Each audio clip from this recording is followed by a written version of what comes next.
Dear students, today we continue the next article from sound section. Previously what we have learned?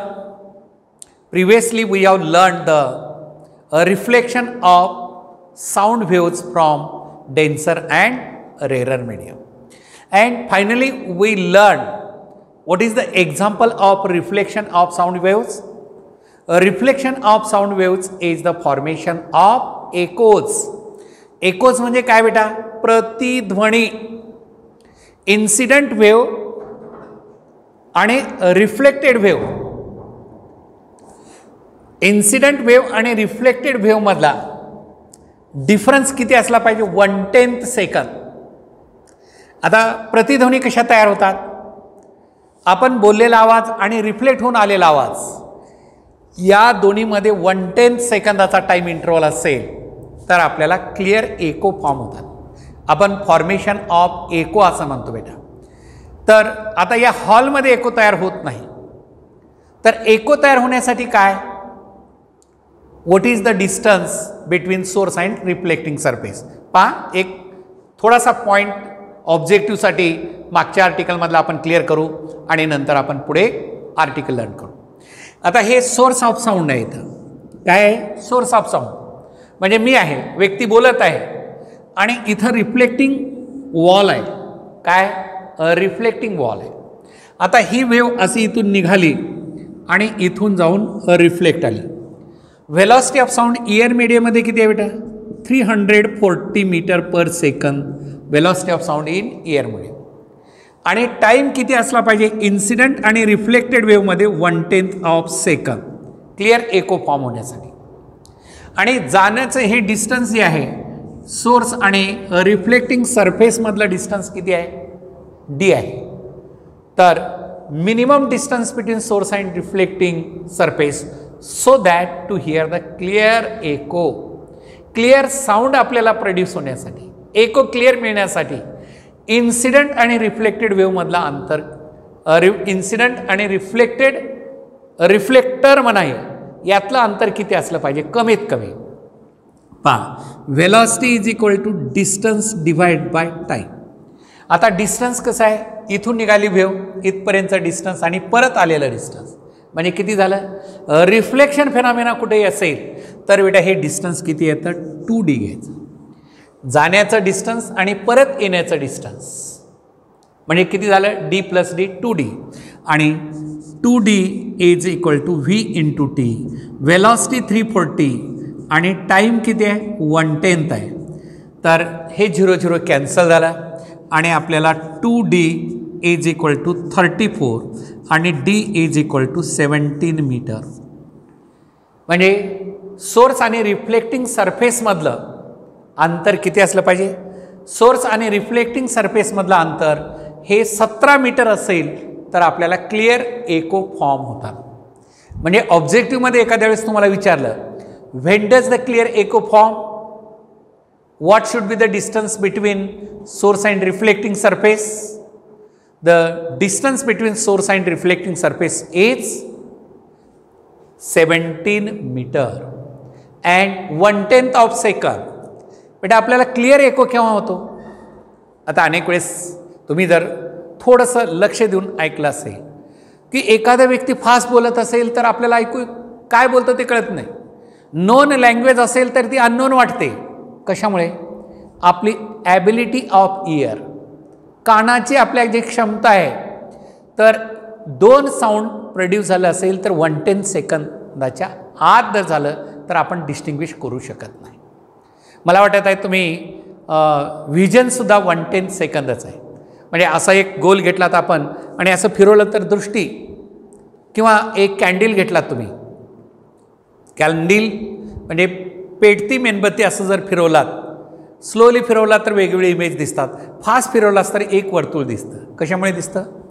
की आपल्या जे retina आहे आई त्याच्यावरती 1/10 सेकंदामध्ये दुसरी इमेज तयार झाली तर आपण डिस्टिंग्विश पाहू शकत नाही.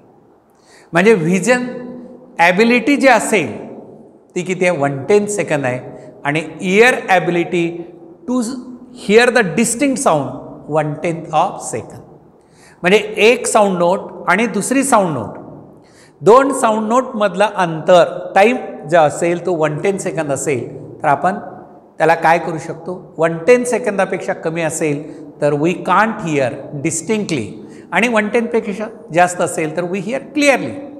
म्हणून अनेक वेळेस एखादी नॉन लँग्वेज एखादी व्यक्ती बोलत असेल आणि तो फास्ट बोलत असेल तर आपल्याला ते शब्द आपल्याला कळत नाहीत, म्हणजे डिस्टिंग्विश करता येत नाही.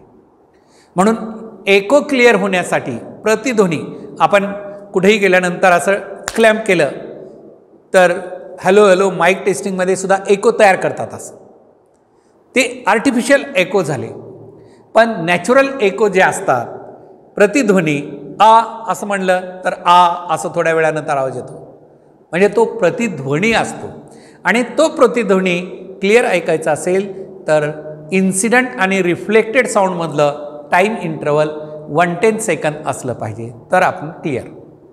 मग आता हे डिस्टन्स म्हणजे आता मी इथं बोलत आहे, माझ्यापासून वॉल जे आहे ती 17 मीटर, कमीत कमी 17 मीटर असले, 17 मीटरपेक्षा कमी असेल तर आपण एको हिअर होत नाही, ऐकू येत नाहीत, म्हणजे डायरेक्ट साऊंड येतो, रिफ्लेक्टेड साऊंड आपल्याला येऊ शकत नाही.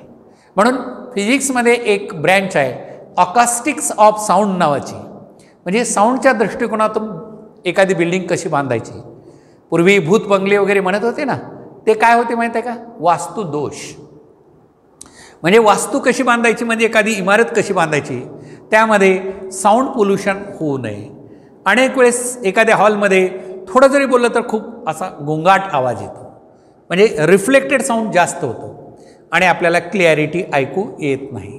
तर साऊंडच्या दृष्टिकोनातून एखादी बिल्डिंग कशी कन्स्ट्रक्ट करायची, मग अशा वेळेस वॉल जे असतात ते साऊंड ॲब्सॉर्बर बसवलेले असतात. आता हे अकॉस्टिक्स ऑफ बिल्डिंग नावाचे एक ब्रँच आहे बरं का, हे लक्षात ठेवा. एखादा सिनेमा थिएटर असेल, त्या चेअरवरती आपण बसलं तर एक्सेस साऊंड जे असेल त्याचं कनेक्शन तुटतं. आणि काही वेळेस एक दोनच मोठ्या हॉलमध्ये सिनेमा थिएटरमध्ये दोनच व्यक्ती बसलेले असतील तर सुद्धा साऊंड पोल्युशन होत नाही, कारण चेअर ॲब्सॉर्ब करून घेतं साऊंड. तसेच कॉन्केव्ह सरफेस वगैरे जे असतात सिनेमा थिएटरमध्ये तर ते तशा पद्धतीनं डिझाईन केलेले असतात बेटा. म्हणून साऊंड क्लिअर होण्यासाठी, म्हणजे एको क्लिअर फॉर्म होण्यासाठी 110 सेकंदाचा टाईम इंटरवल असला पाहिजे. आणि सोर्स आणि रिफ्लेक्टिंग सरफेसमध्ये कमीत कमी किती अंतर असलं पाहिजे, कमीत कमी म्हणत आहे मी, तर कमीत कमी किती अंतर असलं पाहिजे, 17 मीटर सोर्स आणि रिफ्लेक्टिंग सरफेसमध्ये. हे ऑब्जेक्टिव्हसाठी लक्षात ठेवा बेटा. तर हे झालं तुम्हाला रिफ्लेक्शन ऑफ साऊंड वेव्समध्ये. आता काही वेळेस कसं होतं पहा, याच्यावरती छोटे छोटे न्यूमरिकल आहेत आणि सोपे आहेत बेटा, फार सोपे आहेत. म्हणजे आता कशा पद्धतीनं एखादं एक्झाम्पल पहा, खूप छानपैकी आता लक्षात ठेवा. एक क्लिप असेल अशी, ही एक टेकडी असं घ्या, अशी फिगर तुम्ही पण काढा. ही एक टेकडी आहे, ही एक टेकडी आहे आणि क्लिप, ही एक क्लिप आहे आणि इथं एक क्लिप आहे बेटा. आणि एक व्यक्ती इथं थांबलेला आहे आणि हा काय करतो, मी थांबलेला आहे, इकडे एक वॉल आहे, इकडे एक वॉल आहे, दोन्हीच्या मध्यभागी असं मी क्लॅम्प केलं. क्लॅम्प म्हणजे टाळी वाजवली, दोन्हीकडे वेव्ह जातात आणि दोन्ही वॉलला रिफ्लेक्ट होऊन परत माझ्याकडे येतात. तर what should be the distance between two reflecting walls असं विचारतात. What should be the distance between two reflecting walls when a person is standing symmetrical. Symmetrical म्हणजे दोन्हीकडे सारख्याच अंतरावरती. आता इथून इथपर्यंतचं डिस्टन्स काय घेतो बेटा मी, एक्स घेतो आणि इथून इथपर्यंतचं डिस्टन्ससुद्धा एक्स घेतो, राईट आहे. तर आता इथून ही वेव्ह गेली आणि परत आली, इथून ही वेव्ह गेली आणि परत आली एकाच वेळेस. मी क्लॅम्पिंग केलं असं वाढत टाळी वाजवली, दोन्हीकडे वेव्ह गेल्या आणि दोन्ही एकाच वेळेस परत आले. तर या दोन क्लिपमधलं अंतर किती असं विचारलं जातं. तर आता पहिल्यांदा काय घ्यायचं आपण, आता इथून इथपर्यंत जाऊन येण्यासाठीचा echo, when should be the echo heard असं म्हणतात. तर काय बेटा distance, velocity is equal to 2x divided by t. Time आणि मग 2x is equal to v into t. हे अंतर जाऊन येण्यासाठी तेवढंच आहे. परत इकडचं अंतरसुद्धा तेवढंच आहे. तर 2x is equal to v into t. आता या दोघांची बेरीज करा. काय आलं? 2x plus 2x is equal to vt plus vt that is 2 times vt आणि 2x प्लस 2x म्हणजेच 4x. हे 2 इथलं कॅन्सल झालं तर 2x is equal to v into T.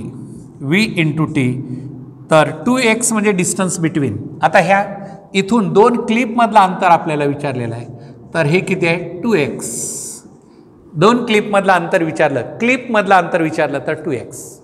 What should be the distance between source and reflecting surface म्हणलं म्हणजे x विचारलं तर इथं येतं बेटा x is equal to v into t divided by 2. Distance between 2 clips इथं तुम्हाला clear. Distance between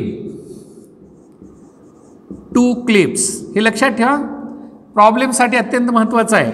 numerical clips is equal to 2x and distance between man and clip. Distance between man and clip is equal to x. हे x बरोबर vt divide by 2 आणि 2x is equal to v into t. म्हणजे वेव्हला इथून जाऊन येण्यासाठीचा time t दिलेला आहे आणि साऊंडची वेलॉसिटी 340 असते. समजा 1 सेकंदामध्ये वेव्ह इथून जाऊन परत आली तर डिस्टन्स बिटवीन 2 क्लिप किती आलं? 2x is equal to v 340 into 1 second that is 2x is equal to 340 metre. 2 क्लिपमधलं अंतर किती आलं? 340 मीटर आलं. आणि मॅन अँड क्लिप असे विचारलं असेल तर x is equal to 340 divide by 2 is equal to 170 metre. Is equal to 170 metre. तर असे छोटे प्रॉब्लेम बेटा हे रिफ्लेक्शन ऑफ साऊंडचे आहेत. रिफ्लेक्शन ऑफ साऊंडचे हे प्रॉब्लेम्स आहेत. आता यानंतर दुसरी केस काय असेल? For symmetry. इथं लिहा तुम्ही फॉर सिमेट्री. हे सिमेट्रीचा कन्सेप्ट आहे. एखादा व्यक्ती सिमेट्रिकल पोझिशनला थांबलेला आहे म्हणजे मध्यभागी थांबलेला असेल.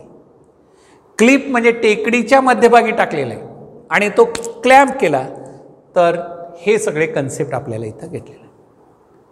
तर मला वाटतं हे क्लिअर झालं तुम्हाला. आता दुसरं बेटा a man is standing unsymmetrical position. आता पुढचा पॉईंट घ्या. A man is standing unsymmetrical.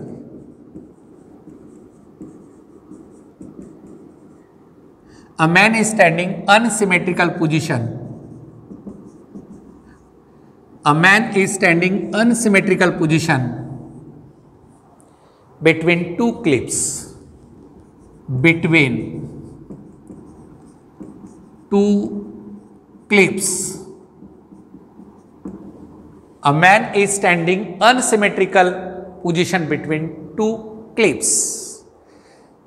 पहा बेटा इथं अनसिमेट्रिकल पोझिशनला ती व्यक्ती थांबलेली आहे. म्हणजे काय होतं? आता पहा मी थोडंसं क्लिअर करून घ्या. न्यूमरिकल खूप छान आहे त्याच्यामध्ये. ही व्यक्ती इथून इथपर्यंत जवळचं अंतर x1 आणि हे लॉंग डिस्टन्स x2. अनसिमेट्रिकल पोझिशनला ही व्यक्ती थांबलेली आहे. आता मी तुम्हाला ही वॉल मला जवळ आहे, ही वॉल दूर आहे. अनसिमेट्रिकल पोझिशनला मी थांबली, क्लॅम्प केलं, दोन्हीकडे वेव्ह निघाल्या. जवळची वेव्ह जाऊन परत येते, त्याचा टाईम किती आहे? t1 आणि दूरची येणारी त्याचा time t2. When should the first echo heard असं विचारलं तुम्हाला. किंवा आता तुम्हाला हे डिस्टन्स काढा, टाईम काढा, हे सर्वच येईल. तर अशा टाईपचे न्यूमरिकल सॉल्व करण्यासाठी काय करायचं आपल्याला? Yes, what we have to do. पहा बेटा, आता पहिला 1 सेकंदाला एकवाला तर डिस्टन्स विचारलं, काय काढणार? 2x1 is equal to v1 into t1. v into t1, v म्हणजे वेलॉसिटी साऊंडची. किती असते वेलॉसिटी साऊंडची? x1 is equal to vt1 divide by 2, 340 into 1 divided by 2 is equal to 170 meter. Nearest distance between cliff and man. काय काढलं मी? Nearest distance between cliff and man. So that the person hear the first echo, time दिलेला आहे, the person hear the first echo at 1 second. एका सेकंदाला पहिला echo आला आणि the person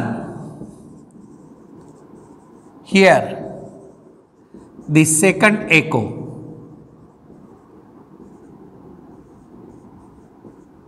after t is equal to 1.5 second. After 1.5 second. The pi बेटा काय झालं? आता मी इथं अनसिमेट्रिकल पोझिशनला थांबलेलं आहे, क्लॅम्प केलं, दोन्हीकडे वेव्ह निघाल्या.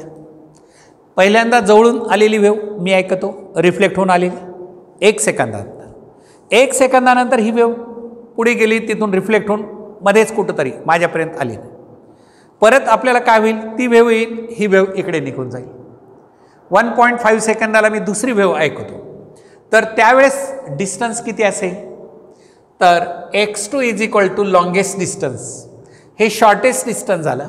आता हे longest distance x2 is equal to vt2 divide by 2. v किती आहे? 340 into t2 1.5 divide by 2, that is 170 into 1.5 and that is equal to 17. आता हे डेसिमल पॉईंट कॅन्सल होईल इथं, तर 17 इंटू 15 किती आला? 17 × 85ला 5, 7 आले 8, 17 आणि 8 25 हे मीटर. हे शॉर्टेस्ट डिस्टन्स 170 मीटर झालं आणि लॉंगेस्ट डिस्टन्स किती आलं? 255 मीटर. आता what should be the distance between 2 clips म्हणतात बेटा. तर अशा वेळेस काय काढायचं? x1 plus x2 is equal to 170 plus 255 and this is equal to here 425 metre. Distance between 2 parallel clips. म्हणजे पहिल्या टाईपचा वेगळा सिमेट्रिकल असताना आणि अनसिमेट्रिकल जेव्हा असेल त्यावेळेसचा कन्सेप्ट वेगळा. तर अशा टाईपचे numerical first echo hear, second echo heard and when will be the third echo heard असं म्हणलं. पहिला एकोचा टाईम दिलेला आहे 1.5 सेकंद, दुसऱ्या एकोचा टाईम पहिल्या एकोचा 1 सेकंद, दुसऱ्या एकोचा 1.5 सेकंद आणि थर्ड एकोचा टाईम किती झाला? थर्ड एकोचा time t3 is equal to t1 plus t2. बेरीज करायची बेटा सरळ. म्हणजे कसं झालं? आता मी क्लॅम्प केलं, पटकन लवकर आला 1 सेकंदात. 1 सेकंदामध्ये इकडची गेलेली वेव्ह रिफ्लेक्ट होऊन मध्ये कुठं तरी आहे, इथपर्यंत माझ्यापर्यंत आली नाही. परत ही वेव्ह पुढे निघाली, ती वेव्ह आली 1.5 सेकंदाला स्टार्टिंगपासून. त्यावेळेस ही पुढे गेलेली असेल, परत ही जाऊन दोन्ही एकाच वेळेस इथं येतात. म्हणजे third echo will be heard after time t1 plus t2.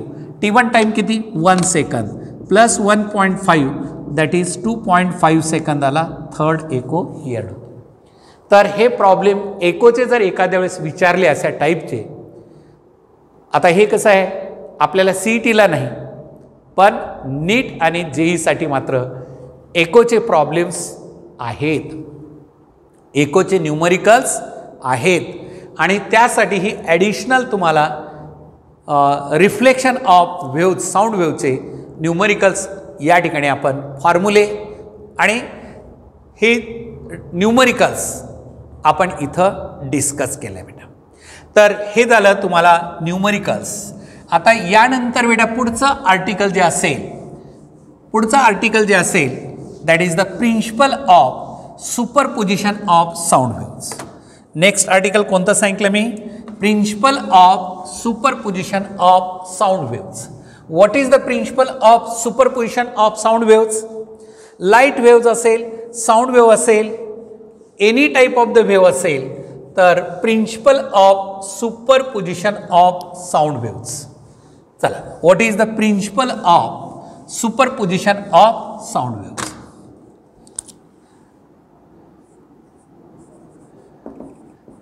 Principal of superposition of sound waves.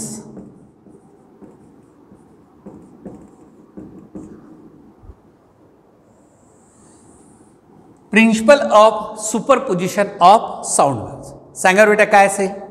What is the principle of superposition of sound waves? Principle of superposition of sound waves when two or more than two. कमीत कमी आपल्याला किती wave लागतात?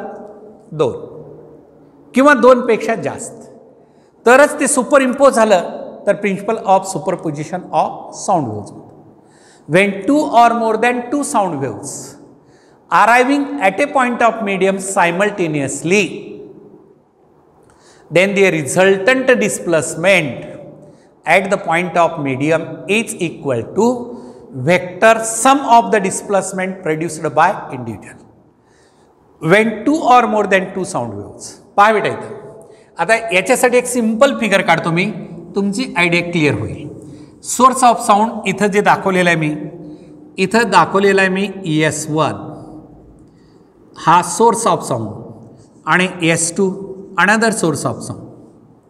आणि या मीडियमच्या पॉईंटला इथून येणारी वेव्ह अशी सुपर इम्पोज इथं आली बेटा, आणि दुसरी वेव्ह जी असेल ही अशी वेव्ह या मीडियमच्या पॉईंटला दोन्ही एकत्र आली. ही अशी वेव्ह सुपर इम्पोज झाली या मीडियमच्या पॉईंटला P, आणि याच्यानंतर पुढे एकच वेव्ह तयार होते. ही अशा टाईपची वेव्ह तयार झाली. So what is this? This is the principle of superposition of waves, either sound waves or longitudinal waves. म्हणजे कोणती वेव्ह असेल बेटा?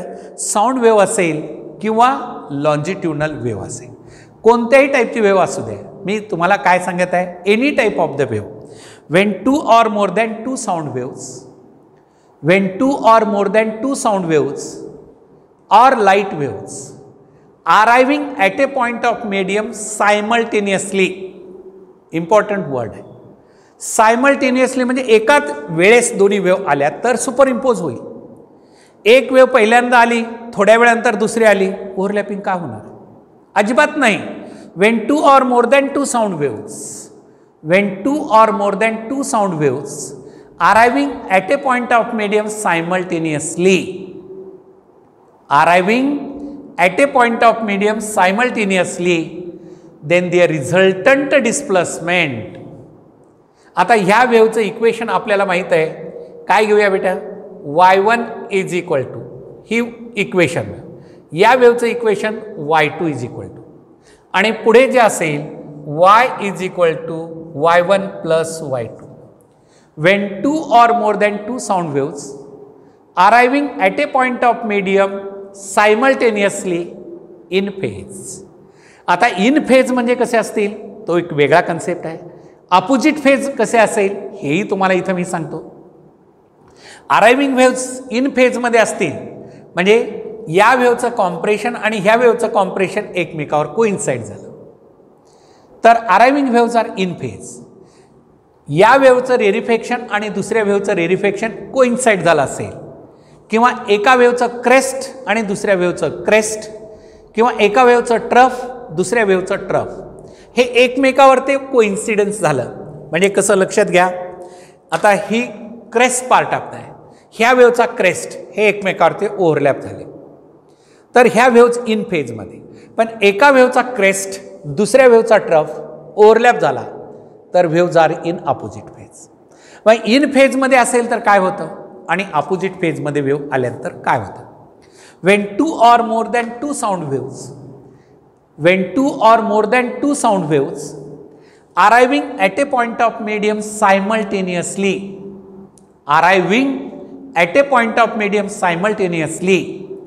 then the resultant displacement is vector sum of the displacement produced by individual wave. आता vector sum म्हणजे इथं काय येतं बेटा plus minus. Vector sum of the displacement produced by individual waves. Individual म्हणजे ह्या दोन y1 आणि y2 आणि हे y म्हणजे हे रिझल्टंट आलेले. when two or more than two sound waves arriving at a point of medium simultaneously, then the resultant displacement at the point of medium is equal to vector sum of the displacement produced by individual. Vector sum of the displacement produced by individual. Let us consider a first wave starting from source S1. Have the displacement equation y1 and the second wave of source S2 have the displacement y2. Both the wave starts from S1 and S2 and arriving at a point of medium P. Then they are superimposed to each other. They overlap to each other. Then their resultant displacement at the point of medium.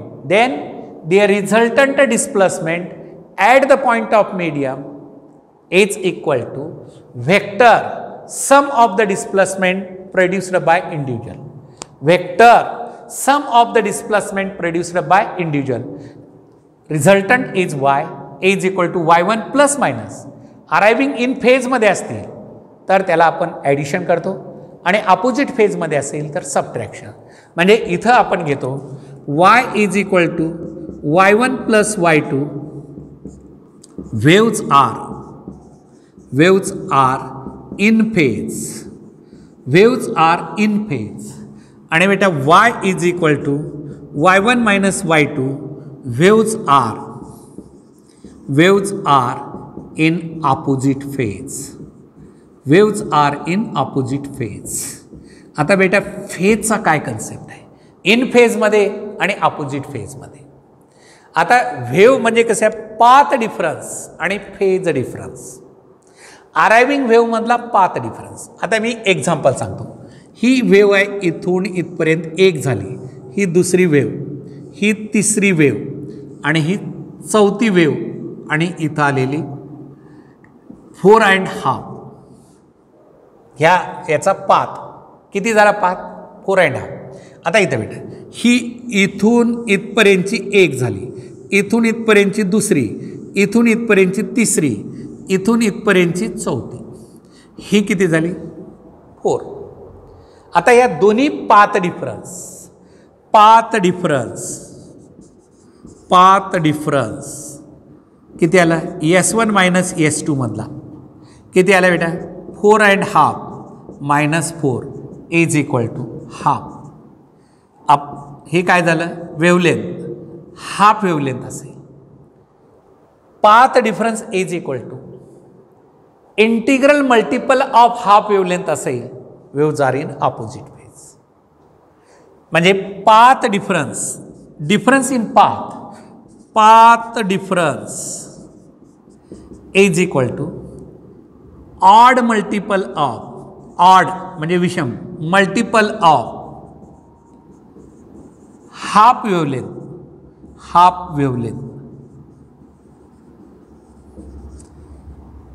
Odd multiple of half wavelength असेल then the waves are in opposite phase. Waves are in opposite phase. म्हणजे आता इथं दाखवले हे कसं आहे opposite in phase आहे. मग अपोजिट फेजमध्ये असेल तर रिझल्टंट डिस्प्लेसमेंट काय होतं? सबट्रॅक्ट. म्हणजे हा क्रेस्ट आणि हा ट्रप झाला, हे अपवर्ड डायरेक्शन, हे डाऊनवर्ड डायरेक्शन कॅन्सल होतं आणि रिझल्टंट वेव्हचं ॲम्प्लिट्यूड कमी होतं. काय म्हणलं मी? रिझल्टंट वेव्हचं ॲम्प्लिट्यूड कमी होतं. आणि अरायव्हिंग वेव्हज इन फेजमध्ये असेल तर path difference is equal to when two arriving waves are in opposite phase. When two arriving waves are in opposite phase, दोन येणाऱ्या वेव्ह जे अपोजिट फेजमध्ये असेल तर काय होईल बेटा? Opposite phase. then path difference is equal to n lambda. n integer, lambda value, that is integral multiple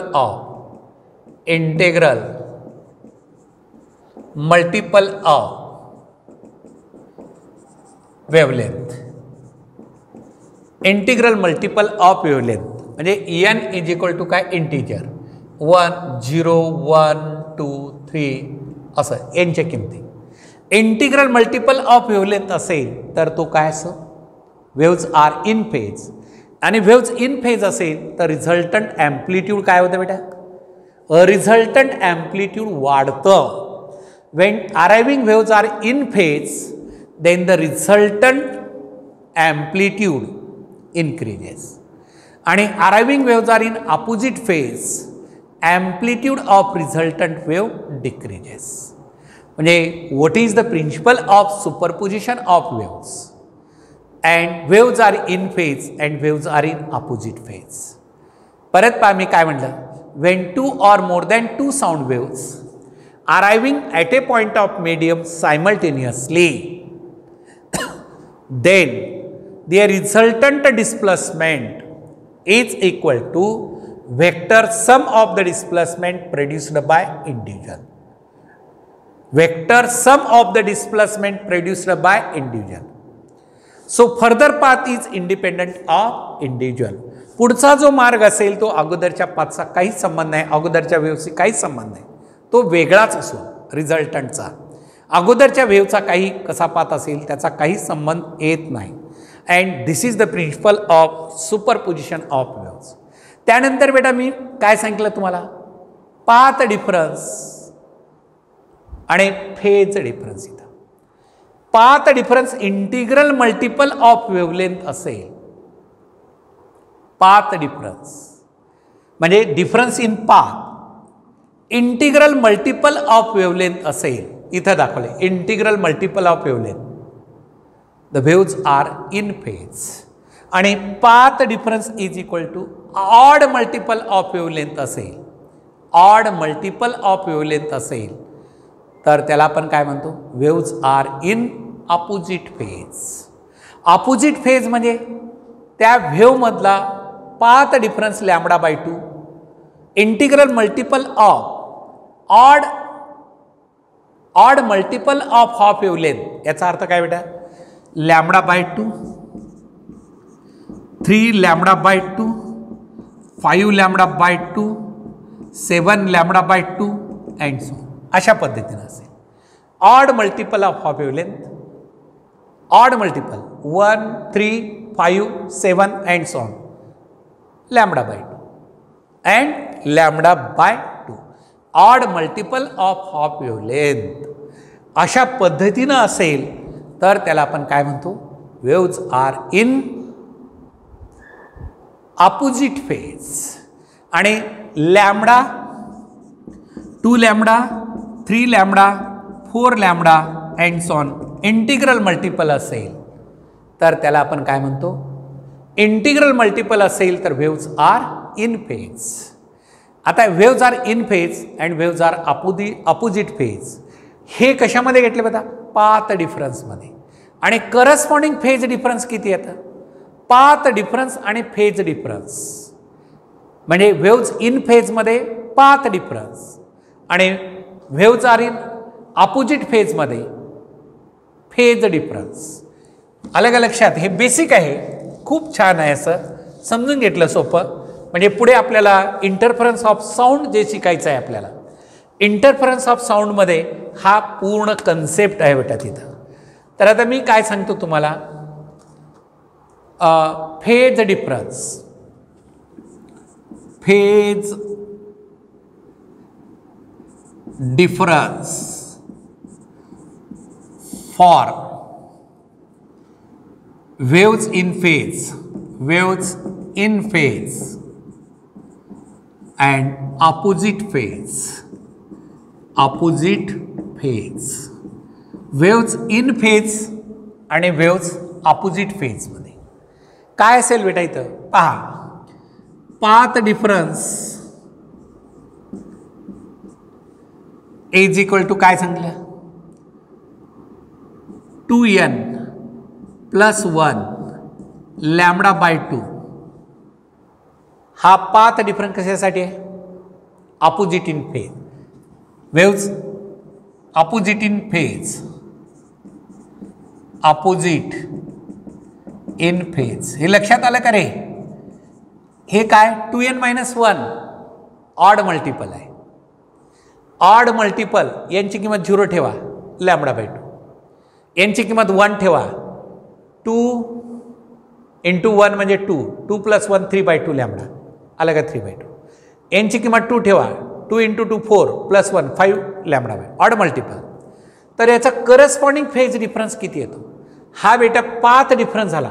आता corresponding phase difference, corresponding phase difference सांगा बरं बेटा. Corresponding phase difference, phase difference is equal to 2n + 1 lambda by 2. आता lambda पाथसाठी किती phase असतो, lambda पाथसाठी 2π असतो. लक्षात येतं का, फेज म्हणजे अँगल, फिगर काढून दाखवतो, क्लिअर होतं. ही वेव्ह आहे आपली, हे इथपर्यंत पाय, इथं काय येतं बेटा π/2, इथं 3π/2 आणि इथं 2π. आता याच्या पुढे वेव्ह असे असेल तर परत काय पाथ रिपीट होतो, पुढे जाणारा पाथ परत रिपीट होत राहतो.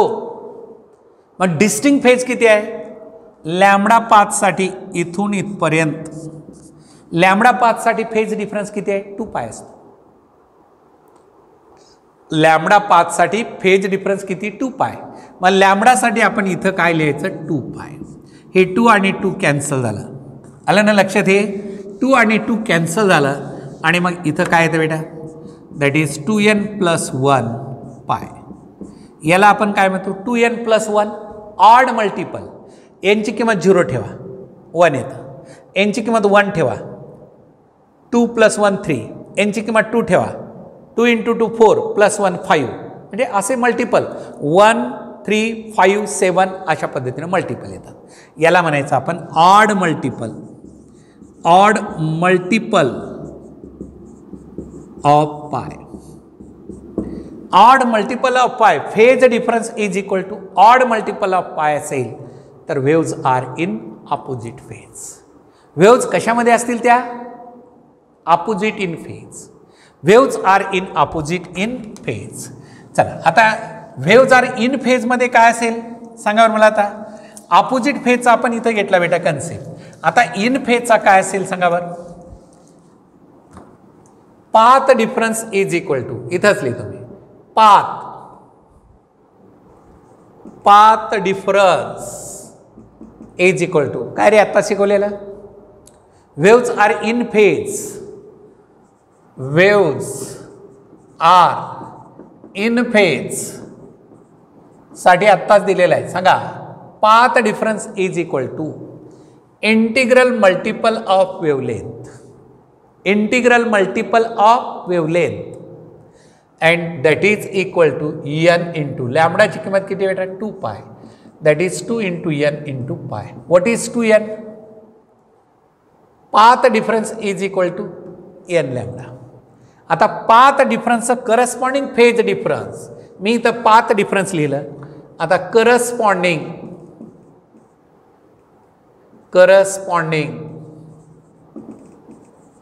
फेज डिफरन्स सांगा बेटा किती आहे तरी. करस्पॉन्डिंग फेज डिफरन्स सांगा. फेज डिफरन्स म्हणलं तर n as it is lambda पाथसाठी फेज किती असतो 2π and that is equal to 2n into pi. सांगा बरं व्हॉट इज 2n. n ची किंमत 0 ठेवलं 0 आलं, n ची किंमत 1 ठेवलं 2 आलं, n ची किंमत 2 ठेवलं 2 इंटू 2 4, n ची किंमत 3 ठेवलं 3 इंटू 2 6. काय आलं इव्हन मल्टिपल ऑफ पाय. इव्हन मल्टिपल म्हणजे सम संख्या येतात.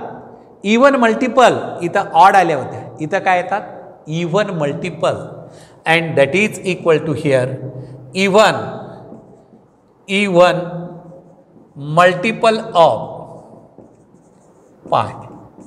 तर बेटा ही even multiple of pi corresponding phase difference is equal to even multiple of pi. म्हणजे आज जे आपण शिकलं अत्यंत इम्पॉर्टंट ऑब्जेक्टिव्हसाठी, म्हणजे फेज डिफरन्स काय असतो, पाथ डिफरन्स काय असतो, वेव्ज इन फेज केव्हा असतात, वेव्ज ऑपोजिट फेजमध्ये केव्हा असतात, आणि principle of superposition of sound waves. आता principle of superposition of sound waves आपण लर्न केलं तर नेक्स्ट आर्टिकलला आपण लर्न करणार आहे इंटरफरन्स ऑफ साऊंड. इंटरफरन्स अत्यंत इम्पॉर्टंट आहे. लाईटसाठी साऊंडसाठी सेम कन्सेप्ट आहे. काय डिफरन्स आहे असं म्हणलं तर लाईट डोळ्याला दिसतात वेव्जच आहेत, साऊंड वेव्जच आहेत कानाला ऐकू येतात. एक दिसणाऱ्या वेव आणि दुसऱ्या ऐकू येणाऱ्या वेव. ऐकू येणाऱ्या साऊंड वेव्ज, दिसणाऱ्या लाईट वेव्ज आहेत. आणि दुसरा बेसिक डिफरन्स काय, लाईट वेव्हची वेलॉसिटी खूप हाय 3 × 10⁸, साऊंडची वेलॉसिटी 340. वेव्हलेंथ जे असेल शॉर्टर वेव्हलेंथ लाईट वेव्ज आहेत आणि लॉंगर वेव्हलेंथ साऊंड वेव्ज आहेत. साऊंड वेव्ज आहेत. हे बेसिक डिफरन्स ऑलरेडी माहीत असेल, पण तुमच्या रेफरन्ससाठी मी इथं एक्सप्लेन करतो. तर बेटा हे आर्टिकल आपलं इथं संपलेलं आहे. आता नेक्स्ट पिरियडला आपण इंटरफरन्स ऑफ साऊंड लर्न करणार आहे.